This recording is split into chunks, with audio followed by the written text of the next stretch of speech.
evening, everybody, and welcome to RAMP, Real Access Motivates Progress, live Wednesday night podcast. We're about 45 minutes running late tonight because we're using a new streamline, but our show was so amazing that we did not want to cancel on them tonight. So we're running a little bit late, but the show will go on, and I cannot wait to introduce you to the amazing people that work at the Fogarty Center. I have Key, David, and Heather with me tonight. Welcome, guys, and thank you for hanging with us tonight. Thank you, Tina. Congratulations for everything, and thank you for inviting us all. Oh, I am so excited, and I want to get right into all of the amazing thing that you guys do. So I'd like to go around and have each one of you introduce yourself and what you do at the Fogarty Center. Key, I'd like to start with you. Hi, my name is Key O'Donnell. I'm the Director of Day and Employment Services here at the agency. David? I am David Reeves. I am the Chief Executive Officer for the Fogarty Center. I've been there for 31 years and in the field since 1978. Wow. And Heather? And I'm Heather Algie. I am the newly appointed Chief Operating Officer at the Fogarty Center. That's great. I am so excited to learn all about what you guys do and all about the Fogarty Center tonight.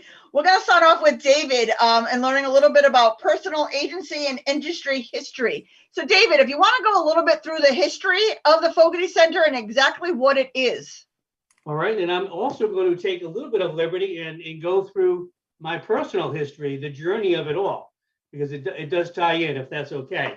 That's awesome. I started off, I know as a youth, I've always wanted to be in the helping profession. I've always wanted to be a social worker of types. I had no knowledge of where I was going to go with that, but I just like to help people.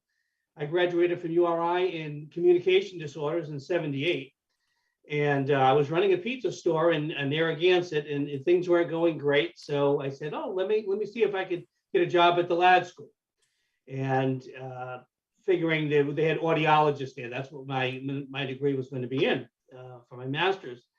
And I applied at LAD, and I did get the job, but it was for an institutional attendant. And I gave it a couple of weeks. I said, "Oh, geez, I have never helped a soul in my life. I'm a spoiled little Barrington boy, grew up by myself. I don't have any brothers and sisters. So I had no experience helping others. So I had nothing else on the horizon. I said, I'll give LAD a chance. And I did. And the first 3 days I was in Ward 47, which was an all-male dorm, the Riverfield building. And for the first 3 days, I had a very difficult time with the smells. You have the institutional cleaners and certainly body fluids and everything else that goes around housing about 60 people. And it was a challenge going in. And I got through that, and then I was assigned to this particular unit, Ward 47. There's 24 gentlemen living there, and there was three staff, and we each had 8. I think the 24 divided by 3. I think that equals 8, and it was very boring. They were locked wards, and these men were just in a big room, and they would pace back and forth. Everyone had institutional behaviors, as well as the staff. And my favorite story is Cowboy Pete, who was a nice young man, shorter than me, which is hard to believe. And he would put up his feet on the table with his cowboy boots and cowboy hat with the big ring of keys on his belt, because he was the lead attendant. And he would sit there for 8 hours. And it's like, I was driving me crazy. I am not a calm person. I am a very active person. I'm very hyper at times. And so this is driving me crazy. So I said, can I take the group of gentlemen outside? He says, "You can do whatever you want." So I got the guys dressed, because half the time they weren't clothed. So I got the guys dressed, and we started going outside. And then I was able to get a school bus. I've never driven a bus in my life, so I got the school bus. Well, lo and behold, these poor attention-starved men fell in love with me, because I was giving them attention that they've never had in maybe in any time in their life. Now, I wasn't being a do-gooder. I was bored, and I soon realized what an impact I can have on folks. And soon that my stepping up to the plate again, it was very selfish oriented, helped helped me get promoted quite a bit. I stayed with the state for 13 years. I've run some behavioral units. I worked at the Institute of Mental Health. I was part of the community integration movement. I ended up at DCYF. And all very interesting experiences. I had gotten my master's degree in the meantime. And then I had an opportunity. DCYF was certainly not a fun place. It was a very challenging place. And I started applying for jobs. And the director of Ocean State Community Resources came up. That was one of the providers, the first job that I had as the executive director. Lo and behold, I got that job. I never strove to be a director of a developmental disability agency. And we started off, I had 5 group homes. I think there was 38 staff altogether. I knew all the staff. I knew their children's. I knew their names. Lo and behold, 31 years later, we have, between our self-directed program and the Fogarty Center, well over 3,000 employees. I don't know anybody. I barely know my own name now. So we've come from a $1.8 million budget in 91 to plus 50 now. It's been an unbelievable journey. I am blessed to do what I do, and totally luck. But I do realize, and part of our shtick tonight is really promoting our agency, but it's promoting direct support professionals. And since I've been one, it puts me in a different position than a lot of folks who haven't done it. Both Key and Heather are in that same boat. So I've got a great team. My days are numbered. I'll be retiring in a few years. And I have a really strong team that will be able to follow up, and I know they'll do a better. I've done a good job, and it's time for somebody to do a better job. So as a direct care, what you realize is that direct care staff have more of an impact, daily impact, in people with disabilities' lives than I'll ever have. I talk to the governor, we talk to this person, talk to that person. We make these grandiose policies, and they're all well and done, and they're very well intended. But if I want to make an impact in someone's life, you do it through the direct care professional. They are an undervalued staff. They're treated as minimum wage workers. That is something we've been trying to change for years. Their wages finally went up minimum to $15.75 this past year, which with the consent decree, and they've been much lower than that for years. We've been fighting and fighting. The advocacy that we once had when I was at LAD, was the Bob Carls and the Jim Healy's,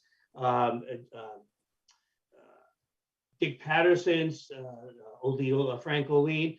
Some of those gentlemen, they had so many connections to the State House, and anybody who knows Bob Carl, he's a scary guy. So he got what he wanted, and he knew what he was doing.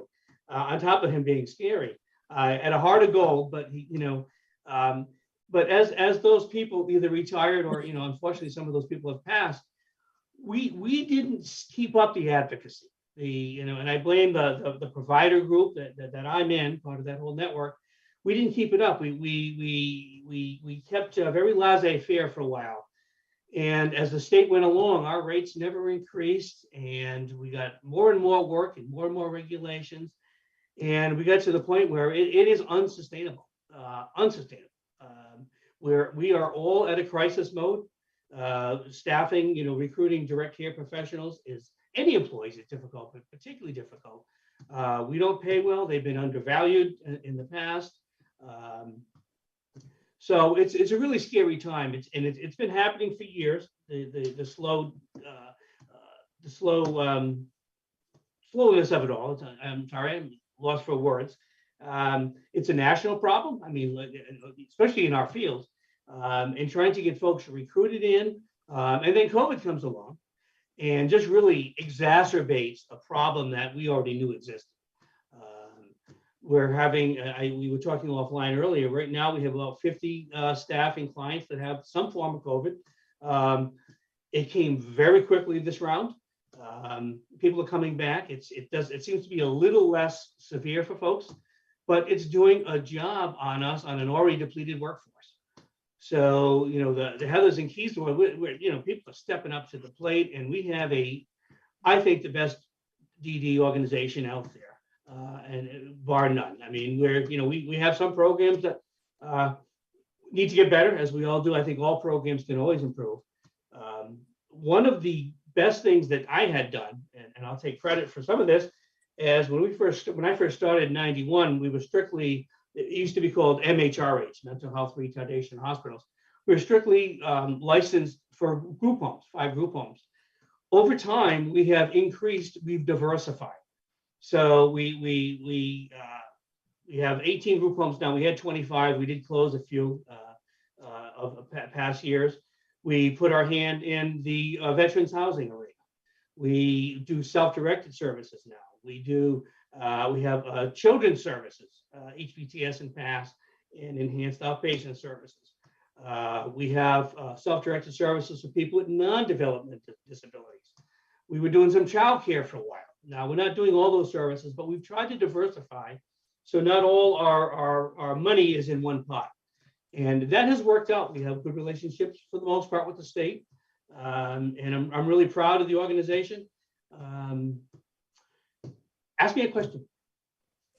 I'm good. It's just so amazing. I mean, I'm sure after 31 years, you've seen so many different things, so many policies changes, so many staff changes and everything. What is the actual mission of, like, what is the mission statement for the Fogarty Center? Like, what is their main goal? Our mission, and I do have it written down because I knew somebody would ask me this question, is really to empower people to improve the quality of their lives. We're trying to help people become more independent. We realize with especially a lot of the folks that we've gotten that came from LAD or came to us later on in life, it's very challenging for folks to learn at an older age. I know even myself, it's, teaching an old dog new tricks. It's very, very challenging. I like where the movement's going. I mean, there's such a huge focus on youth now and the Employment First initiative, which I really love on the front end, which I mean the kids coming out of high school, really getting them involved from the beginning while they can learn, while there's a capacity, while they don't have any, what I call in Rhode Island sometimes entitlement disorder. There's a lot of folks that would rather take, welfare, would rather be on an unemployment. Years ago, it was really easy for a family to get their loved one into a group home or get DD services. Maybe too easy at times. Today, it is much more challenging, and it's a tougher system today. I found in the past that with the bureaucracy, when LAD was early closing in the early 80s and 90s, the state was much more responsive to emergencies, and we had much better public-private partnership. And I don't feel we have that anymore. I mean, there's some really nice people in the state, and I've worked really hard to get good relationships, but I don't think we have that quote unquote partnership that once had. And a lot of it, I think, comes down from Medicaid, from on the federal level. There's so many regulations now and jumping through so many hoops. It's just really challenging. It's difficult at times. And I'm sure navigating all of that through a pandemic doesn't make it any easier. You know what I mean? Going through all of the different challenges and changes. Heather, I'd like to talk to you for a moment and tell me a little bit about the service array that the Fogarty Center has, and what you guys do and how people can access the services that you offer. Sure. So going back to the mission statement, when we talk about empowering people to improve the quality of their lives, I really think it's not only just the people that we're supporting, that we're seeking to improve the quality of their lives, it's each other too. And I think the Fogarty Center really does an amazing job of, we are an extended family of each other. We spend more hours with each other than we do with some of our traditional families. And so we are constantly seeking to improve each other's lives. So it extends far past just the services that we support. As far as the services that we do provide, as David mentioned, we do have a very large self-directed program. It's a home-based program where they are their own employers. As far as traditional services that we provide, we do have residential services, 18 group homes. We also have, as Key is the director of day and employment, he can speak much better about that than I can. When I started with the Fogarty Center, I started in the children's department. I was a home-based worker for a young woman. She was probably about 15 years old with autism. and it was all community based. I would pick her up from after school, and we would go and we would work on her trying to order hot chocolate at the coffee station. We would go to the YMCA and we would exercise together. We would play games or go and have get-togethers with friends. I think so often when people think about the services that we provide, there sometimes is a mindset that it's a certain one-track kind of job when it's really not. There are the specialized services that we provide. The experiences that I've had as a direct support professional are much different than the ones that David has had or the ones that Key has had. And it really just speaks to the different types of specialized services that we provide. I think that's great. And one thing I'd like people to know is, everybody, no matter what your ability is, you want to live a full and most inclusive life. And, like David was saying, that it's harder and harder to get, people into the group homes, and more want to keep their family members home and in the communities and out and about. Are you finding it more that people want to stay home, or that they're just because they can't get into the group home? Like, what is factoring in there? And I'm sure COVID made a big difference to that, being in a group home setting, through all of COVID. So how do you navigate that, Heather? Well, on the children's side, we really look at it as like least restrictive services. It's really what the family needs. And we have some families that they really only need an occasional break, maybe a couple 100 hours a year, to kind of keep their family in a therapeutic spot. Whereas other families, they require 20 plus hours a week of intensive home-based services. As the child gets older, then their needs are going to change. And so there comes a point where we do have to look at lifelong planning with somebody and say, what is it that you're going to need in your family? For some people, home-based self-directed services is great for them. For other people, maybe it's community living. If they're able to live on their own, then that's amazing. And then residential support. Some people, they're going to flourish. They're going to do amazing in residential care. So we're going to meet them wherever they are with that, and really provide the support and the advocacy for them. Because for us, it's not about the dollar. It's really about the need of what the person needs. That's incredible. I'm going to skip ahead. I know I have kind of a thing, but I want to learn more. I'm going to circle back to you about benefits in a second. But Key, I want you to tell everybody a little bit about making a difference and, the day work program, because I want people to realize that a lot of this community is hireable, is able to get out and about into the community, and, they have a purpose. Tell everybody a little bit about that. Sure. So I'm looking forward to hearing Heather sharing about what, other than a paycheck, that the Fogarty Center can offer. And I think people make more than a paycheck here. They make a difference. We also have referenced on your promotions a link, which is a little snapshot of some of the team members giving their first person perspective as far as how they feel they make a difference and they're valued within specifically the Fogarty workforce. And speaking towards the day in employment services, we really try to offer what's known as a wraparound support model. So instead of kind of having to pick one life domain over another, it's about really not just meeting someone where they're at, to Heather's point, but also kind of really trying to guide where they want to go. I want to say it's not about program options. It's more about learning about people and have them drive their own services and creating capacity around that. And really that's done with self-determination. So someone's not just a part of their planning team. They are their own checks and balances and are empowered to be able to say whether or not they're satisfied with the supports that they're receiving. We try to make it as individualized as possible. And especially when it comes to employment services, it's not just like for anyone that we love. It's not just about a job. It's about a career that you can grow in, create social capital, all kinds of connections and relationships like we all want in life. And we pursue that a couple of different ways. Sometimes more traditionally, we also support self-employment.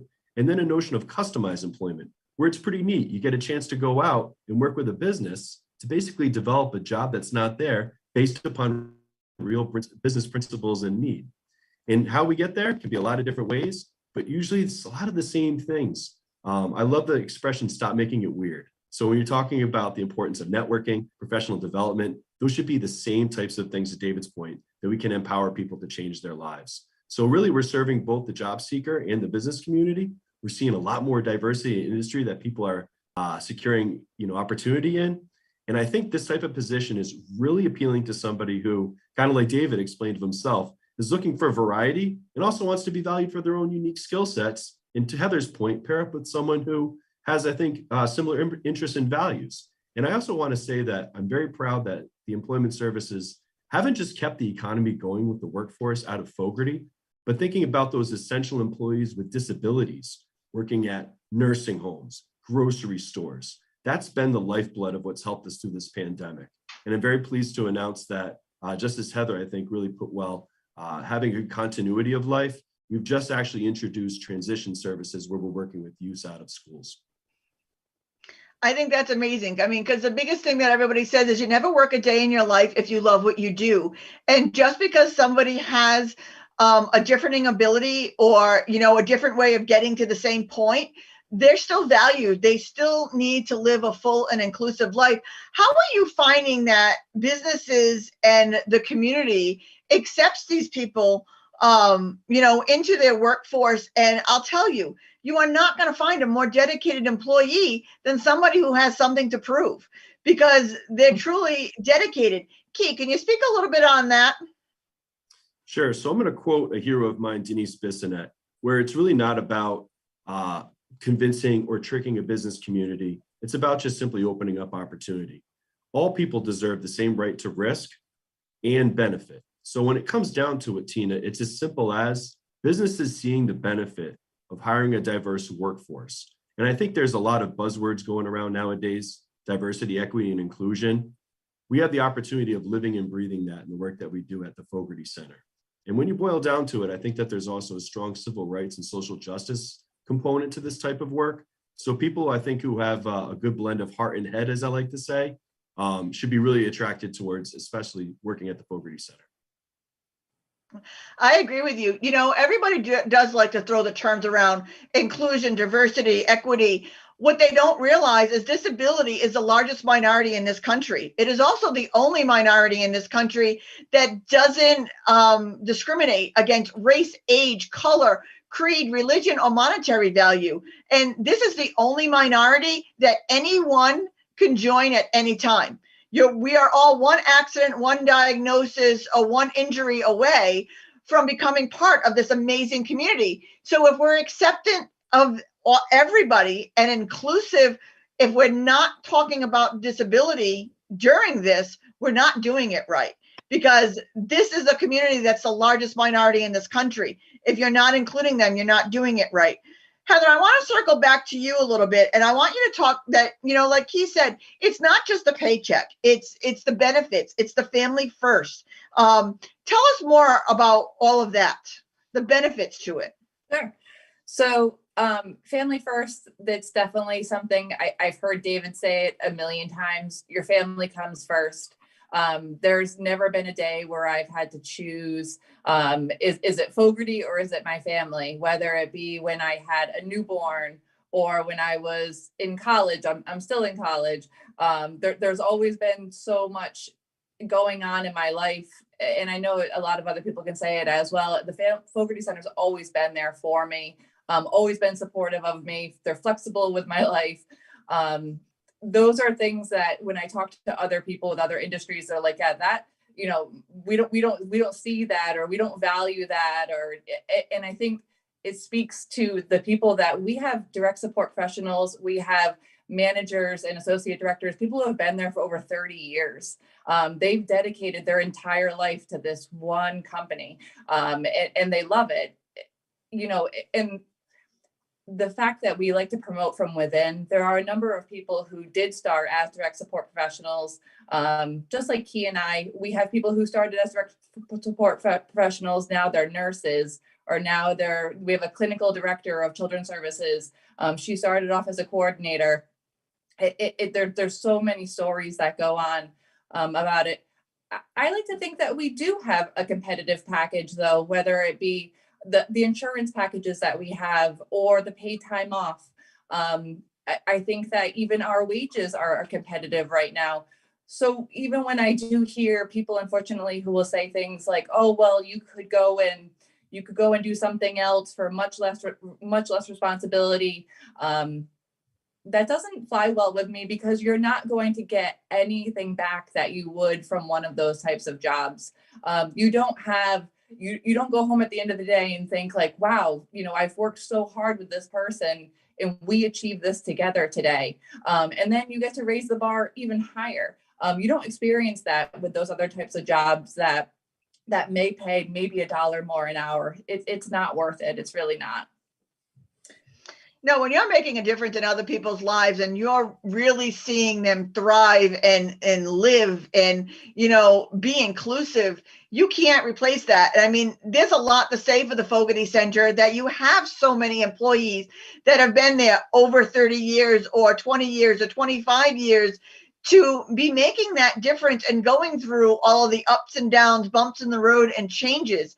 David, I want you to tell us a little bit about the DSP, the direct support professionals awareness that you guys have. Tell us a little bit about them. Well, as I said earlier, the direct support people are the foundation of the agency. Now, they're the lowest paid, which is true of any group. As the people who work the hardest get paid the least. They are the most important people we have. I think we've all recognized it. The three of us have been there. They make huge impacts to folks. We treat them. The door is always open. One of the things that Heather was saying is that family first.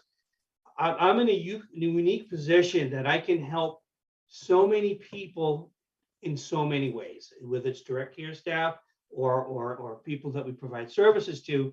And people come to us. We just had a gal who was in the hospital out of sick time. Well, we give her sick time. There's just small little things that make a difference in people's lives. I think we're all very approachable. I finally got Keith not to wear a tie because he's more handsome than me, so I gotta dress him down. But part of that is very deliberate. I wear jeans and a shirt, sometimes just a regular long sleeve tee shirt almost every day. People come up and goes, that guy's the director? I can't believe it.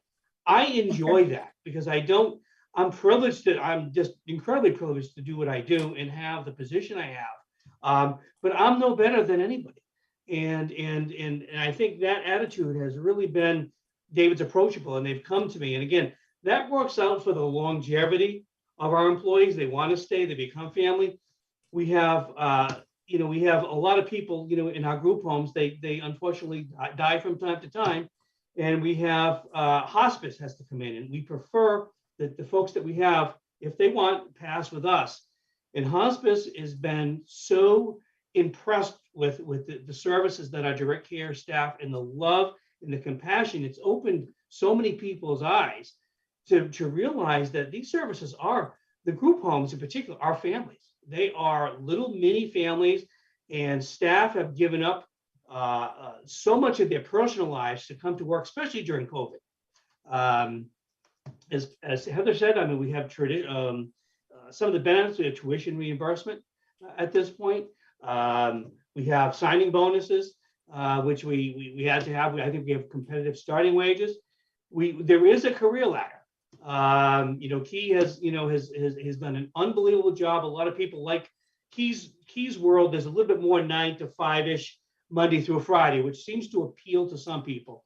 The residential program, not so much. That's 24/7, 365 days a year. So people fall into where they suit best. And we've been very, very privileged to that. I know, one of the lines that I was going to say is that as the director and a human service professional, I've gotten more out of working than people have gotten from me. I mean, I get such a charge of the days. Right now, I'm a bureaucrat. I've got to admit, as you go up the food chain there and you become higher and higher, it is more administrative. It's more bureaucratic. So the things that I like the most, when I got into the field, direct support, I don't do as much anymore. And I had Key always gets me grounded. He brings me to a lot of the things. We had something with what's the name of the group we did this summer, Key, with the Amos House. Was it Amos House? They had awards. They were helping our folks have a cooking degree. And it brings me back to reality of how wonderful our staff is and the good work they're doing and the community connections. I can't speak more highly of the field in general. I mean, all our agencies. There's 30 odd agencies in Rhode Island. But I've been around to a lot of them, we can compete with all of them on so many levels. Again, I think it's the human touch that we have for folks. I agree with you.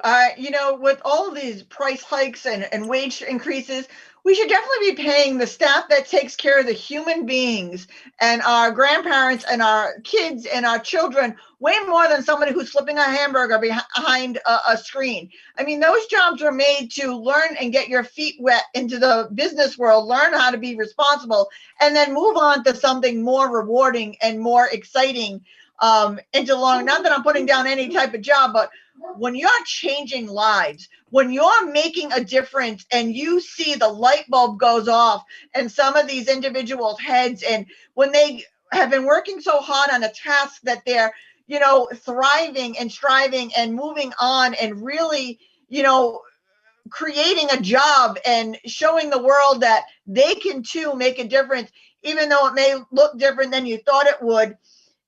There's nothing like that. There's nothing more that's going to fulfill your life than changing the life of somebody else. So being in this type of work for 25, 30, 40 years, some people, it says a lot to the Fogarty Center that they are family and they have their extended family. Key, tell us how people can get involved or get started at the Fogarty Center. How they can contact you guys so that they can be part of this and join your family. Sure. So first and foremost, I encourage folks to visit our website, www.fogartycenter.org. And also want to mention that we're actually in the process of revising our website to really make it both user-friendly and also to really hone in on what unique gifts people can bring to the table and where, with our really wide array of services, they would be best valued and supported.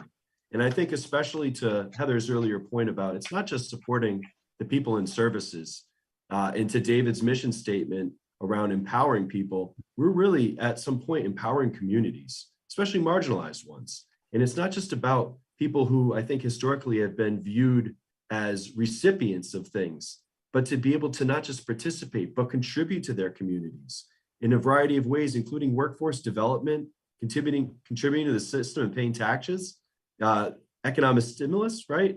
Studies have been shown that people who earn money with disabilities in the community are most likely to spend that money in their same community. So many of the same things that people run for office for certainly can be drawn within this profession. And I think, on the policy side, we're also building capacity around legislative engagement and informing those policymakers as far as the importance of the work that we do.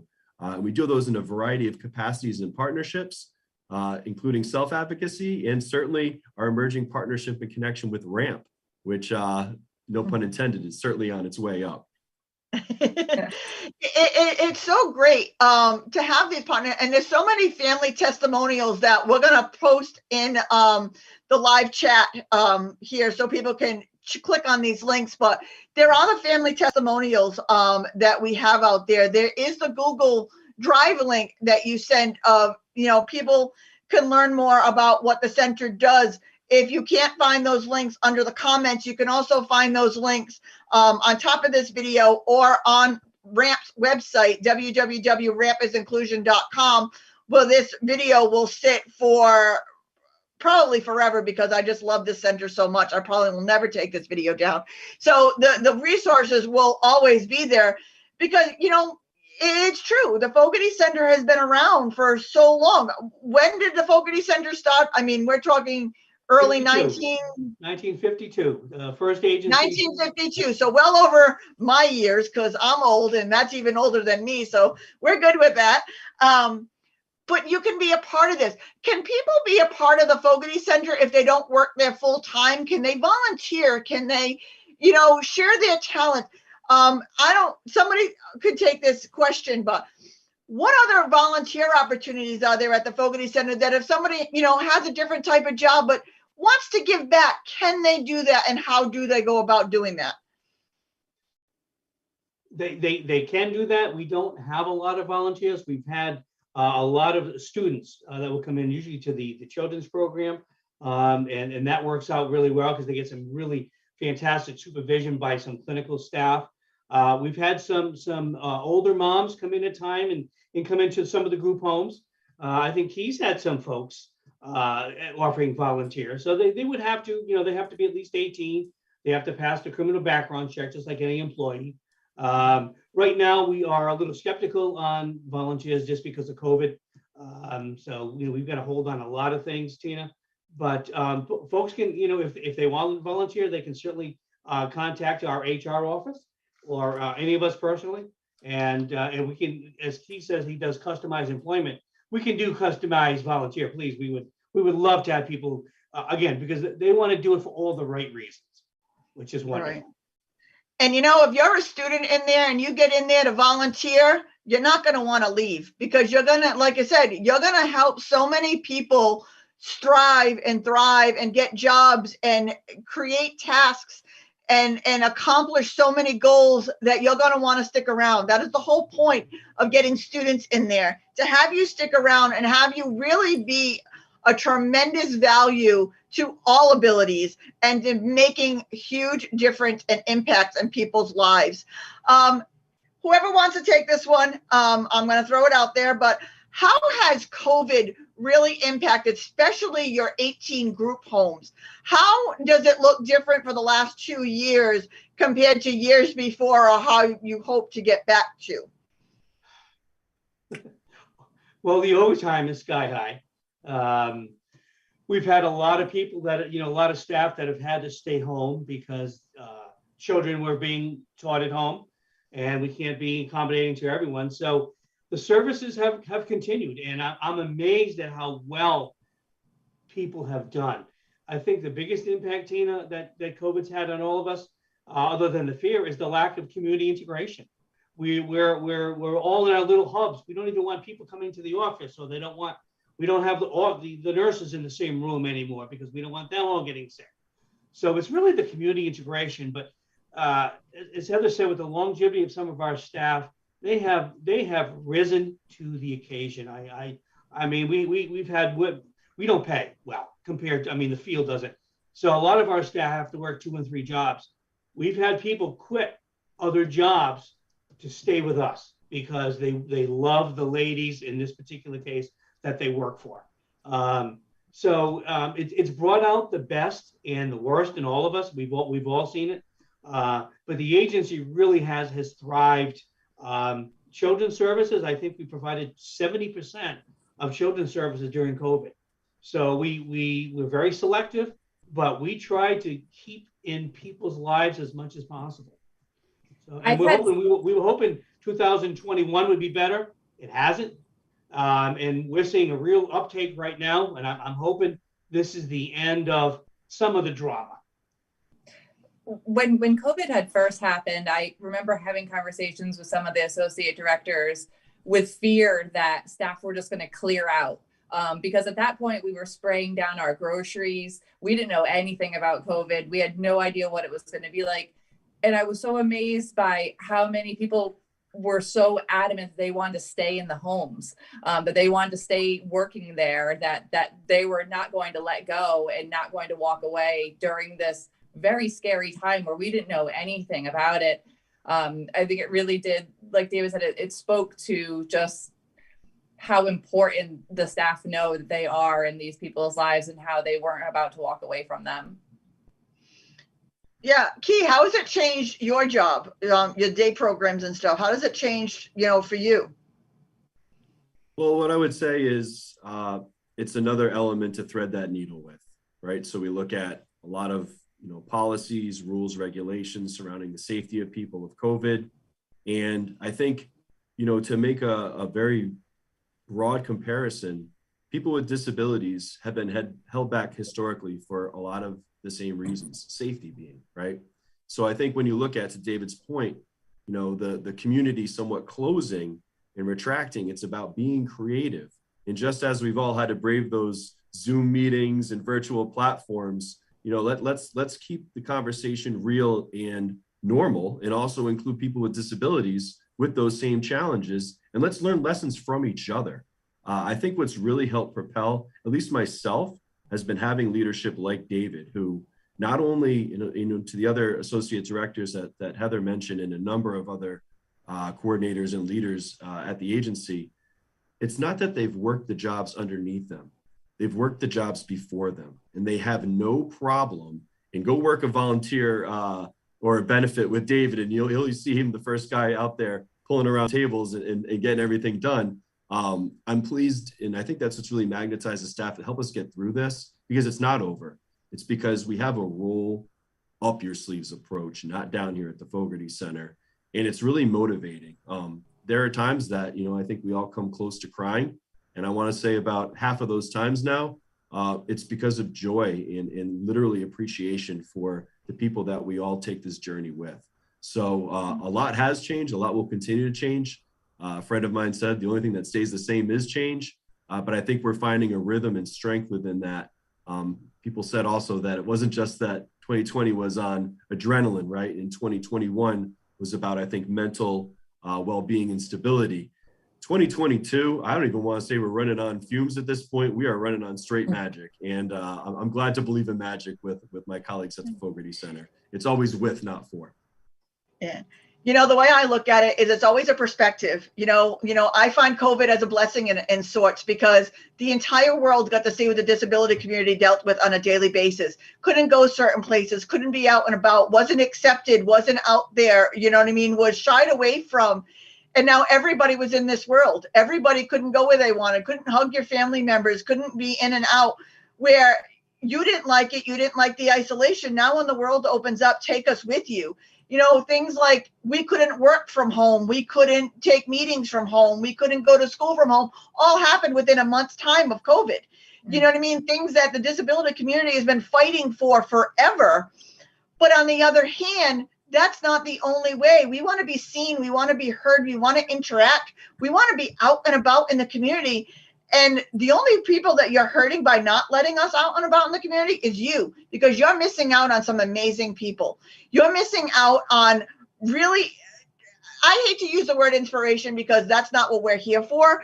But on the other hand, to watch so many people overcome so many different things and live a happy, non-negative, productive, joyful life is the epitome of inspiration and what we all need to have right now. We all need to have that blessing of seeing people who don't give up. Like you said, your volunteers didn't want to go home. Your volunteers didn't not want to be there because they know how amazing these communities are and these people are, that everybody needs to be encountered and be part of these communities. I can't say that enough. David, tell us some of the lessons learned through all of this, and tell us what some of the people need to know. It is helping other people, whether it's people with disabilities or your grandmom or your mom or dad. It's invaluable. And I think the biggest lessons I ever learned was I was really nervous to go to LAD and way out of my comfort zone. And it has been the best thing that ever happened to I made a living out of it, obviously, but on a personal level, I am such a better person. I work with the best people in the state. I am so blessed. I've done a good job, but it's only because everyone that's with me has done a better job. The lesson is treat people with respect. It's a wonderful field. Go out of your comfort zone.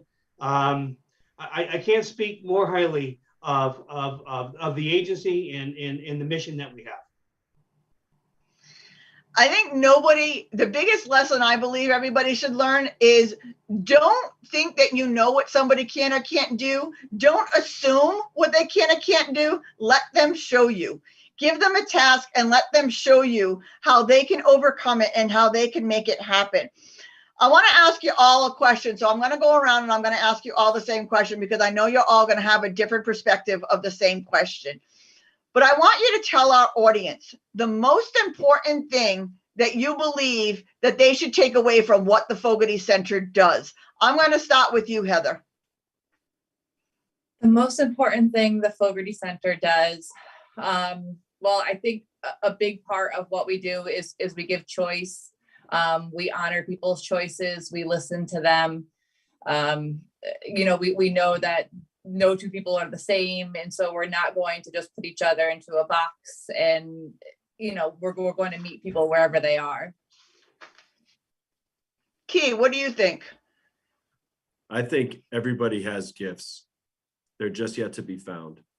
And I think we look at that too often as people receiving supports, but I'm honored and blessed to work at the Fogarty Center, where we tap into the gifts and talents of the people willing to serve and dedicate themselves to service. And that's the best experience ever. David. I'm gonna cheat a little bit and read something that I wrote. And this is from, we have 3 scholarships. The Fogarty Center gives 3 scholarships to graduating seniors for if they go into a career in some type of human services. We have 2 at North Providence High and 1 at Cherrill High School, which we just started this year. And it's very poignant. And the last line of it is, the scholarship is intended to inspire graduating students to understand the profound and personal lifelong impact that can be obtained by pursuing a career in which you give of yourself to others.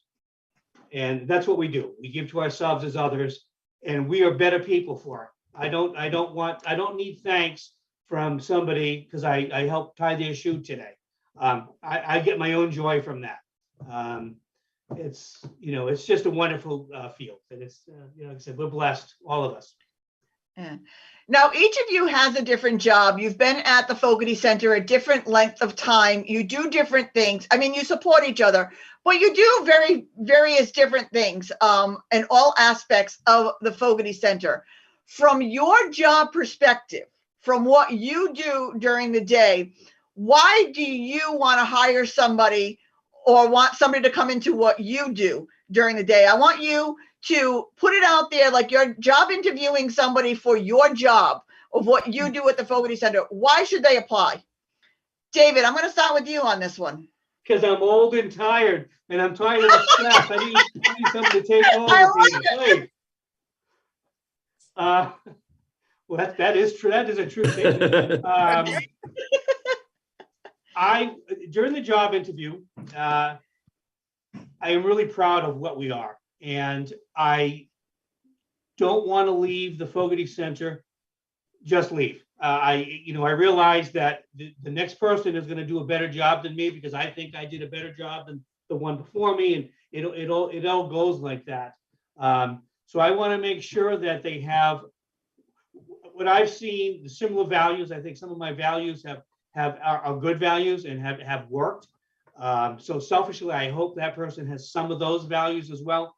But I can't be so ignorant to believe that there's new ideas out there and there's new ways of doing things that I may have had blinders on, or frankly, I'm just too old to tackle at this point. So I am interested in new ideas, new concepts, passion, longevity, and we have a team that's going to do that. So so I want people to take off. But they better never badmouth me when I'm gone. That's all I'm saying, because I will come back to one time.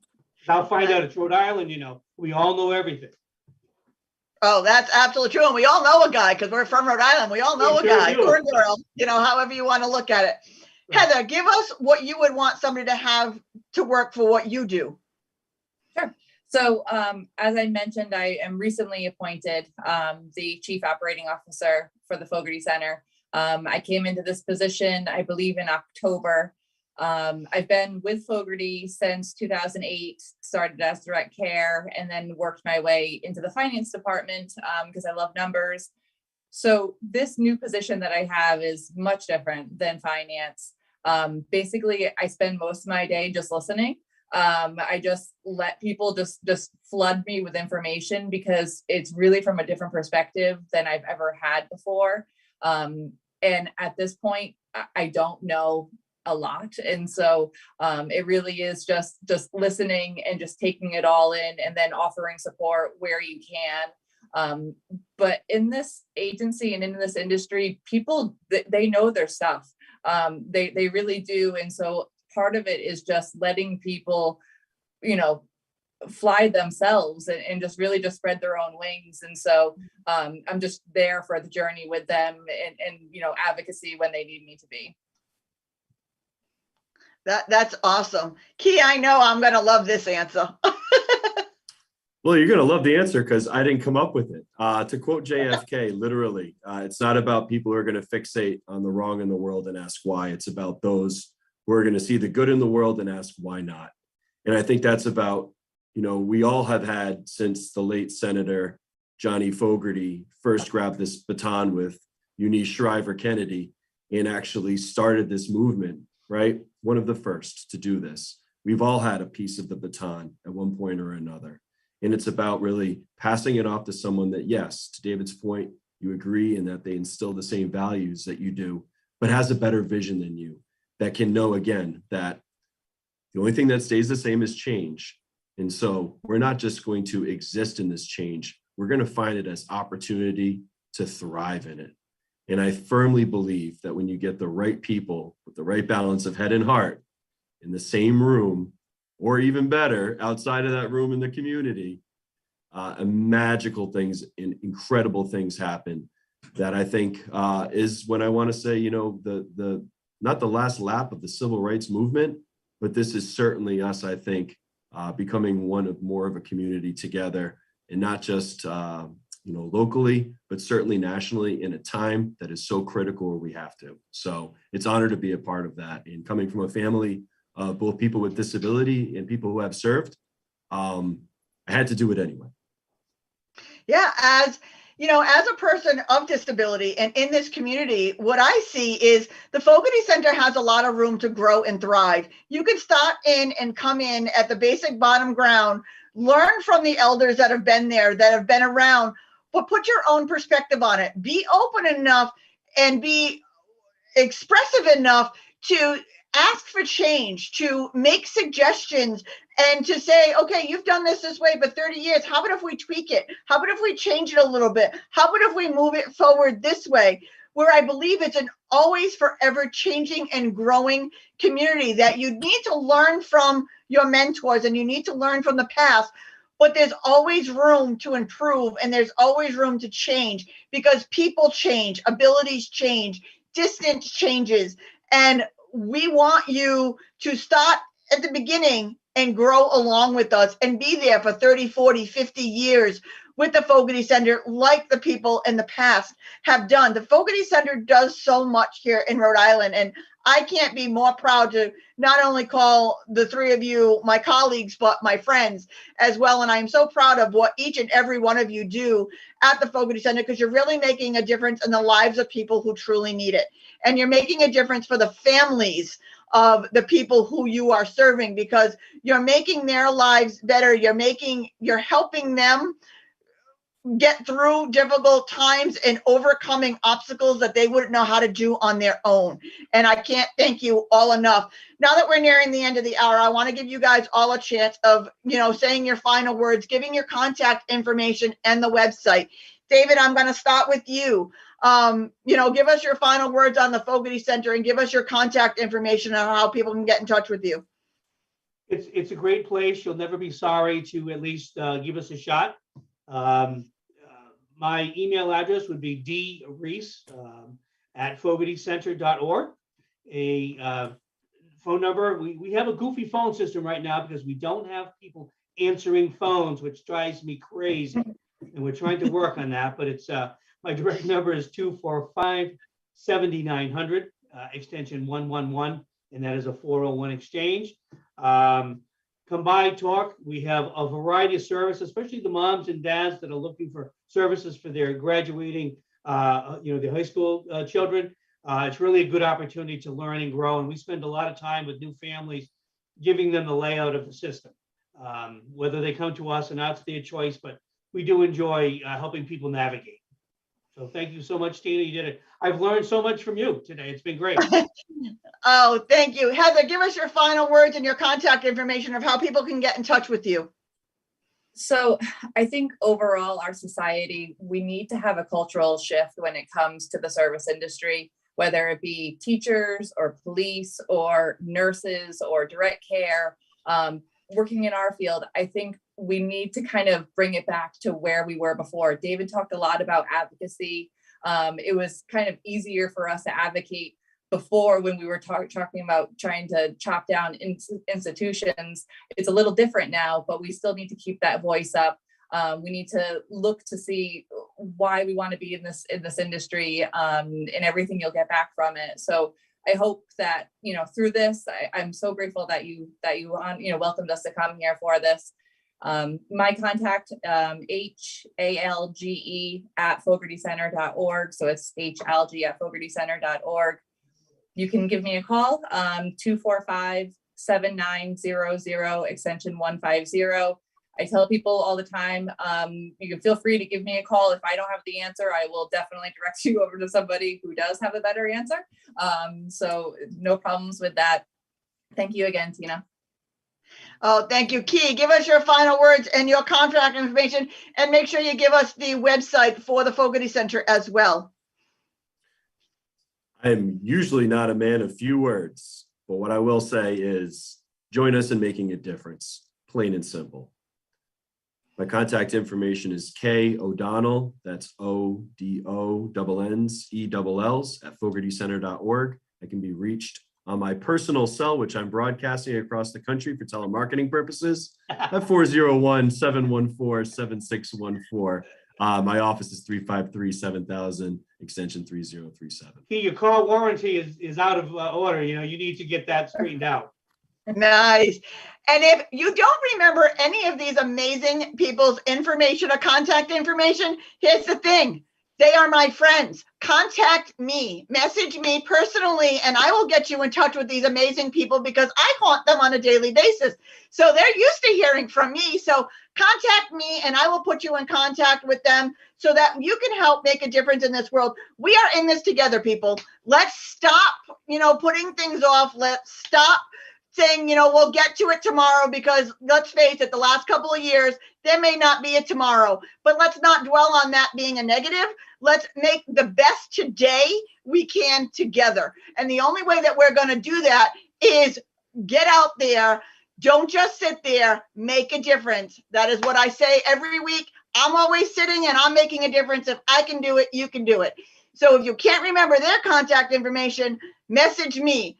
All of the links and the family interviews and everything are in the comments. They're also on our website, www.rampisinclusion.com. This podcast will never go away. I will never go away, unless the good Lord has different plans for me. But heaven's afraid of me and hell's afraid I'm taking over. I'm not going anywhere anytime soon. So you're all stuck with me. And that means the Fogarty Center is now stuck with me. But get out there, make a difference. The FogartyCenter.org. Go to their website, contact them for a job, a career, to volunteer, to make a difference in this world. You will not, there's nothing better than helping human society make a difference. There's so many other things that we can be doing wrong in this world. Here is something you can do right. The FogartyCenter.org. Don't just sit there, make a difference. Thank you guys so much for being a part of my show tonight. It is always an honor to be in your presence and to thank you for all of the wonderful things that you do. And everybody, join us again here next week. Same time, same channel. I don't even remember. Oh, we have 401 Gives next week. So you can donate to all of the wonderful nonprofits in Rhode Island. You can learn how to do that next week right here on RAMP. Real Access Motivates Progress. Thank you all. We'll see you next week. Thank you. Thank you for the opportunity.